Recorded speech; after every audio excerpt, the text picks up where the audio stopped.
नारा इस बार के चुनावों की पहचान बनता जा रहा है। बटेंगे तो कटेंगे। विपक्ष ने इस नारे को लेकर कई दूसरे नारे बना दिए, पढ़ेंगे तो जीतेंगे, बचेंगे तो रहेंगे, इस टाइप के। लेकिन इस नारे को लेकर एक लड़ाई और हो रही है जिस पर कम लोगों का ध्यान गया है।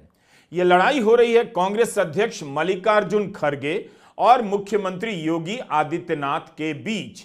11 नवंबर को झारखंड के पलामू की रैली में प्रधानमंत्री नरेंद्र मोदी जी कह रहे हैं एक रहेंगे तो सेफ रहेंगे। दूसरी तरफ कांग्रेस पार्टी खुलकर मैदान में आ चुकी है, या फिर यूं कहिए कि एक साइड बीजेपी पार्टी, दूसरी साइड कांग्रेस पार्टी अब खुलकर मैदान में आ चुके हैं और प्रधानमंत्री नरेंद्र मोदी जी के इस नारे की पूरी तरह से हवा निकाल कर रख दी है। सीएम योगी आदित्यनाथ जो बात कहते हैं बटेंगे तो कटेंगे, उसको किस तरह से जवाब दिया कांग्रेस पार्टी ने, आप लोग इस रिपोर्ट को देखिए। अब इनकी कोशिश हो रही, सुनिए खड़गे ने क्या कहा है सीधे तौर पर योगी से। और सर पे बाल भी नहीं रखते, सर पे बाल भी नहीं रखते। ऐसे एक नेता है जो बीजेपी ने पैदा की है। ठीक है कि हम मुझसे कोई, मैं ये कह रहा हूँ उनको, बीजेपी को, या तो सफेद कपड़े डालो, या तो सन्यासी कपड़े डालते हो, गेरुआ डालते हो, पॉलिटिक्स से बाहर हो जाओ। अगर धार्मिक कपड़े पहनते हो तो पॉलिटिक्स से बाहर हो जाओ, योगी जी के लिए कहा जा रहा है ये। उसकी पवित्रता क्या रही? एक तरफ गेरुआ कपड़े डालते हो, जज साहब आपकी पूछना है, एक तरफ गेरुआ कपड़े डालते हो, दूसरों को उपदेश करते हो, बटेंगे तो कटेंगे बोलते हो। और ये क्यों डाले?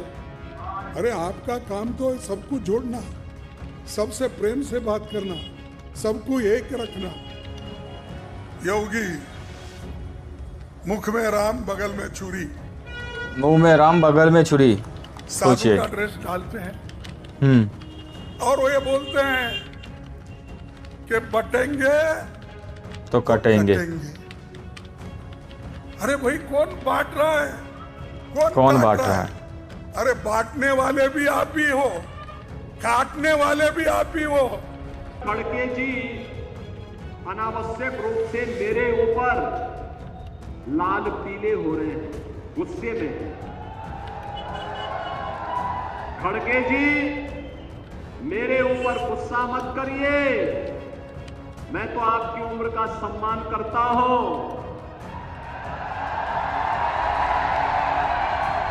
आपको गुस्सा करना है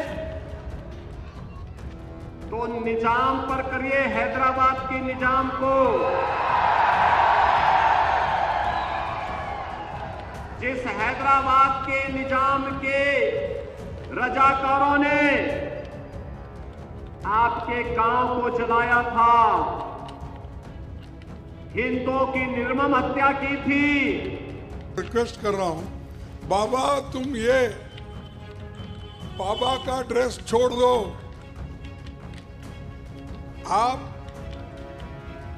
ये गेरुआ पहनने का छोड़ दो कलर, आप सफेद कपड़े पहनो, जनता की सेवा करने के लिए बाहर आओ। नमस्कार, मैं रवीश कुमार। योगी आदित्यनाथ का एक नारा इस बार के चुनावों की पहचान बनता जा रहा है। बटेंगे तो कटेंगे। विपक्ष ने इस नारे को लेकर कई दूसरे नारे बना दिए, पढ़ेंगे तो जीतेंगे, बचेंगे तो रहेंगे, इस टाइप के। लेकिन इस नारे को लेकर एक लड़ाई और हो रही है जिस पर कम लोगों का ध्यान गया है। यह लड़ाई हो रही है कांग्रेस अध्यक्ष मल्लिकार्जुन खड़गे और मुख्यमंत्री योगी आदित्यनाथ के बीच। 11 नवंबर को झारखंड के पलामू की रैली में मल्लिकार्जुन खड़गे बटेंगे तो कटेंगे पर विस्तार से बात करते हैं और सख्त विरोध करते हैं। इस तरह का विरोध कांग्रेस के किसी भी नेता ने निरंतर रूप से, वैचारिक रूप से नहीं किया। आलोचना जरूर की, मगर मल्लिकार्जुन खड़गे के विरोध से लगता है यह नारा उन्हें ज्यादा चुभ गया है। ज्यादा चुभ गया है। को सुनिए तो खड़गे इसे व्यापक विरोध का पैमाना बना देते हैं। आप खड़गे के बयान के इस हिस्से को सुनिए। वे केवल आलोचना नहीं कर रहे हैं, बल्कि धर्म की आड़ में, धार्मिक पहनावे की आड़ में राजनीति करने का भी विरोध करते हैं। जिस तरह से खरगे ने योगी को निशाना बनाया है, उसके हिसाब से तो ये बड़ी लड़ाई में बदल जानी चाहिए थी। बड़ी लड़ाई में बदलने योगी बनाम खरगे बनकर रह गई है। यूपी का चीफ मिनिस्टर तो वो माहिर है ना, वो हमेशा बोलता कटेंगे तो बटेंगे तो कटेंगे, वो करेंगे ये करेंगे। मैं उसी लिए उनको कह रहा हूँ, रिक्वेस्ट कर रहा हूँ, बाबा तुम ये बाबा का ड्रेस छोड़ दो, बाबा का ड्रेस छोड़ दो, आप ये गेरुआ पहनने का छोड़ दो कलर, आप सफेद कपड़े पहनो, जनता की सेवा करने के लिए बाहर आओ, बाहर आओ। वो सब छोड़ के तेरा भी मेरा, मेरा भी तेरा बोले जैसा पॉलिटिक्स में गेरू कपड़े डाल के मैं साधु हूँ एक तरफ बोलते हैं, मैं संत हूँ एक तरफ बोलते हूँ, मैं नाथ पंथ का मुखिया हूँ बोलते हैं। ये क्यों बोलते भाई? साधु है, साधु का काम करो, साधु का काम करो भाई, वो सही है। छोड़ के पॉलिटिक्स में आ रहे हो, गेरुआ कपड़ा डाल के सबको बेवकूफ बना रहे हैं। बेवकूफ बना रहे हैं। छोड़ दो, लोग उतने बेवकूफ नहीं है। तो तुम अपने आप को जो होशियार समझ रहे, तुम खुद बेवकूफ हो। आप प्रधानमंत्री मोदी का भाषण सुनिए, चुनावी भाषण। वे राहुल गांधी को अक्सर निशाना बनाते हैं, लेकिन मल्लिकार्जुन खड़गे को नजरअंदाज कर देते हैं। बहुत दिनों के बाद कर्नाटका में खड़गे के एक बयान को लेकर प्रधानमंत्री मोदी ने निशाना बनाया, तो खड़गे सीधे सीधे मैदान में उतर गए और लाभार्थी बनाम रेवड़ी पर डिबेट करने के लिए प्रधानमंत्री मोदी को आमंत्रित करने लगे। खड़गे सामने से टकराने वाले नेता हैं। उनका भाषण कांग्रेस की लाइन पर तो होता है, लेकिन कांग्रेस की लाइन से भी ज्यादा ठोस होता है। अगर आप तुलना करना चाहें तो देख सकते हैं कि बटेंगे तो कटेंगे का विरोध राहुल गांधी किस तरह से कर रहे हैं और मल्लिकार्जुन खड़गे किस तरह से कर रहे हैं। काफी अंतर नजर आएगा। खड़गे ने योगी आदित्यनाथ के ड्रेस कोड पर भी सवाल उठाया और कहा कि राजनीति करना चाहते हैं तो राजनीति का लिबास भी धारण करना चाहिए, और अगर धार्मिक लिबास धारण करते हैं तो भाषा संतों की होनी चाहिए, संतों की होना चाहिए। लगता है खड़गे को ज्यादा चुनौती दी है। जिस तरह से खड़गे ने इस चुनौती का जवाब दिया है, आपको विपक्ष के पाले में मौजूद नेताओं के जवाब तो दिखेंगे, लेकिन इस तरह के जवाब नहीं। मोदी जी बोलते हैं हम एक है तो सेफ है। मैं पूछता हूं मोदी जी, अगर एक होना है, सब मिलके रहना है, तो बोलो वो मनुस्मृति को, उस मनुस्मृति को जलाओ। जलाओ, जलाओ या चलाओ, क्या बोला? और एक होने की बात करो तुम। मैं वोटों के लिए एक होना और बांटना लोगों को आप काम करते हैं। कांग्रेस कभी ये बात नहीं करेगी। कांग्रेस हमेशा एक होके, एक रह के देश के लिए काम करी। इसीलिए तो महात्मा गांधी जी अपना प्राण दिए। उसका प्राण लिए कौन? लिए कौन उसका प्राण? तुमको वो भी याद नहीं, तो इसीलिए वो वोट कैसा देंगे आप नितिन? हाँ, गोडसे ने मारा। खड़गे गोडसे ने मारा की बात करते हैं, मनुस्मृति को। उनकी इस बात को नजरअंदाज कर जाती है, क्यों नहीं जवाब देती है। मनुस्मृति जलाने की घटना का संबंध डॉक्टर भीमराव अंबेडकर के अभियान से है। 25 दिसंबर 1927 को महाड़ में डॉक्टर अंबेडकर ने हजारों लोगों के बीच मनुस्मृति का दहन किया था। मनुस्मृति को सोचिए, और आर्थिक गुलामी का कारण बताया। बाकायदा उस अवसर पर एक प्रस्ताव पास हुआ जो अपने आप में एक ऐतिहासिक दस्तावेज है।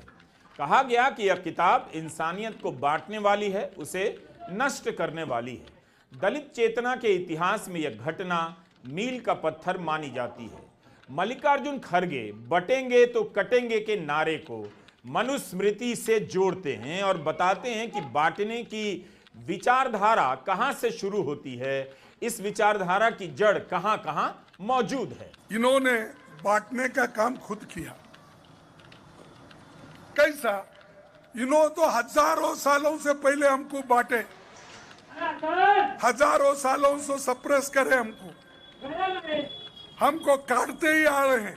काटते ही आ रहे हैं सारे सालों से। कैसा इस देश में मनुस्मृति बनाए, मनुस्मृति में पहले ही बांट दिए। एक है ब्राह्मण, हमारे ओम प्रकाश साहब बैठे हैं, लेकिन उनके लिए नहीं बोल रहा हूं मैं। ब्राह्मण दूसरे योगी वाले ब्राह्मण, दूसरे बैठे क्षत्रिय, तीसरे बैठे वैश्य, चौथे बैठे शूद्र, और एक क्लास निकला उसमें अति शूद्र। अरे पहले 5 लोगों को तो आपने ही बांटा, तो एक ही कहाँ रखे? कहाँ है यूनिटी? कहाँ यूनिटी? बिल्कुल एक रहेंगे तो सेफ रहेंगे, जो बात कही जाती है। हम एक है तो सेफ है। सेफ है। मैं पूछता हूँ मोदी जी, अगर एक होना है, सब मिलके रहना है, तो बोलो वो मनुस्मृति को, उस मनुस्मृति को चलाओ। योगी आदित्यनाथ को भी लगा होगा कि खड़गे हल्के अंदाज में आलोचना नहीं कर रहे हैं। जाहिर है उन्हें जवाब देना था, लेकिन क्या योगी आदित्यनाथ ने अपने जवाब। दोस्तों, आप लोगों ने इस वीडियो को शुरू से आखिर तक देखा। वीडियो के अंदर साफ तौर पर आप लोगों के सामने वो तथ्य रखे गए हैं जो आज राजनीति तौर पर आप लोगों के सामने झूठ जो बातें हैं वो आपके सामने परोसी जा रही हैं सच के तौर पर, कि किस तरह से एक रहेंगे तो सेफ रहेंगे। अगर आप वाकई में इस बात को मानते हैं और इस चीज़ को देश के अंदर लागू करना चाहते हैं, तो पहले आपको मनुस्मृति को लेकर जो बयान खड़गे जी दे रहे हैं उस पर अमल करना चाहिए। इस तरह का कहना कांग्रेस पार्टी का है, वरना आप एक रहेंगे सेफ रहेंगे ये बात कहना बंद करिए। और दूसरा बात यहाँ पर यह कही गई कि जिस तरह से सीएम योगी आदित्यनाथ कह रहे हैं कि बटेंगे तो कटेंगे, आखिर क्यों बटेंगे और कौन उनको काटेगा, ये सवाल यहाँ पर रवीश कुमार सर ने भी उठाया है। अब आप लोग समझ सकते हैं इस पूरी रिपोर्ट को देखने के बाद कि किस तरह से आज भोली भाली जनता को निशाना बनाया जा रहा है, भोली भाली जनता को किस तरह से लूटने की कोशिश की जा रही है और उनको बांटकर काटने की कोशिश की जा रही है। तो बाकी आप लोगों ने इस रिपोर्ट को शुरू से आखिर तक देखा, सुना। आप लोग क्या सोचते हैं, क्या समझते हैं, अपनी राय कमेंट सेक्शन में जरूर दीजिएगा। मिलता है अगली वीडियो में, जब तक के लिए जय हिंद, जय भारत।